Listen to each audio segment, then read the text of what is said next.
Okay, let's into corners. All right, next corner is called Seaview Gardens. Residents being forced to move must leave land within 30 days. Residents of a section of Seaview Gardens were recently given 30 days notice by the Ministry of Housing, starting from September 10th, which was last week, to evacuate the area. They have until October 10, which is next month, to relocate or they'll be removed. Gregory Smith, who operates a cook shop on the land, told the Star that 30 days aren't sufficient for business owners. All right, then you go and say it no sound right because at the end of the day, she didn't call me before you give the person the notice. At the end of the day, I have stuff into the place, and in a month's time, we still have stuff leaving there because sometimes we buy things by bulk.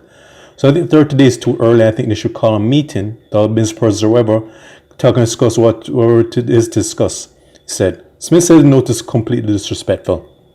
To get a business place now or get a place to rent is very hard, especially all the place where you know is busy. It is too sudden, definitely too sudden. Not even there here 2 months yet, just misrented. You spend money to fix up place and notice, he said. A fruit vendor Carol Young says notice came as a surprise. Here's where we have little livelihood. I just live across there. We can't do better than just obey them still, So them say if you leave. Me say me say I go leave. Me not embarrassment with them. Just go pack up my stuff and bring them over to my house. So no more can do than obey. And we just did renovating here enough, tell it, and then just come like that. So Sidney Taylor, who owns a stall on the land, was also basically in his feelings about this. Well, we never expect it and we don't know what we do because they said to crouch me pun and crouch me walk with.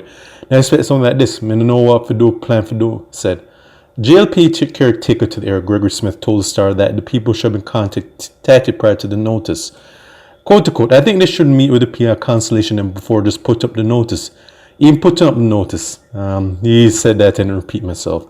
I think they should leave some form of contact information where people can get in touch with them, said. Smith says this can be done properly through the Communication Development Committee, the Community Development Committee, CDC. Alright, and he goes on to say that this should have been handled better.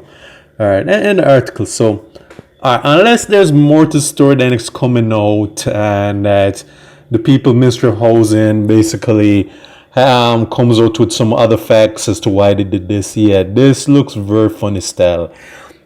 And it just sounds illegal to me. Yeah, am I the expert on housing and leases and so on, and land contracts or whatever? Not exactly, but I think this just sounds like whoever the people at Mr. Housing came with this decision. That sounds like some very, very criminal. Is that they're basically just in a hurry to get rid of these people for whatever reason.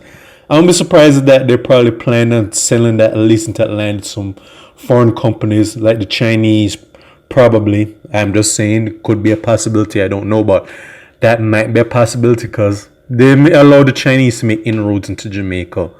But or then again, they probably have some other friends or cronies they want to lease the land to for whatever reason. But this sounds very criminal though, because I think that if there's some other reasons why they had to move, that they could have just discussed this like months in advance, and that they should or and so on, or like find a place where they can move them and situate them. But it does seems like this sounds very criminal, and I think that the people who in charge of housing who are spearheading this, they need to be exposed and probably charged, because this sounds like basically this sounds very illegal and so illegal to me. Unless they show that maybe a lot of the people in this business were reneging on their rent, and that after months that they decided to evict them as a result. But this sounds very suspect. But then again, a lot of these government entities or business or whatever, a lot of them do a lot of funny style shit. And the thing is that they're not called out or reprimanded for it though. But I do hope that if these facts are accurate and that there's not more story, that the people there either protest or like they start a lawsuit against some of these people, because this is also that they're doing some gentrification right here. And what was interesting with the story, and I do mean it unfortunately, is that this shows that people are all saying about how Jamaicans need to be need to be self-sufficient, pull up self up by the bootstraps and try and make honest living. But the problem is with cases like that, when people try to make an honest living, you have these Negro gatekeepers in place of power in the government or these or wherever, who do funny style shit like this to undermine and gentrify these places all right, in favor of like moving, having foreign companies or groups come in and basically use the land as their, was, you know, like they're like a slave plantation pretty much. But this is what was very telling about the story. But I hope all things work out though, because this sounds very criminal. Because I'm noticing a lot of these local businesses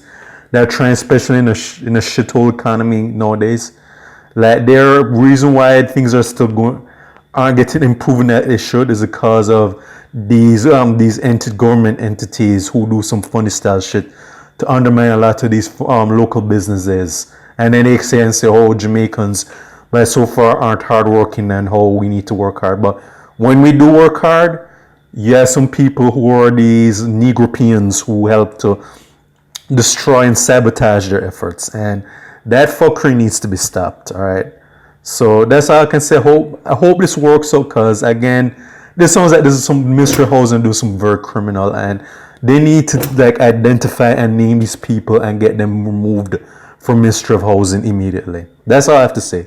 And again, if there's more to the story that we're not knowing, do relay the facts so we can hear the whole thing. So this is going to stay to Jamaica and the Caribbean. Check them out on YouTube pages. Miles Goodson Farron and Miles Productions. Okay.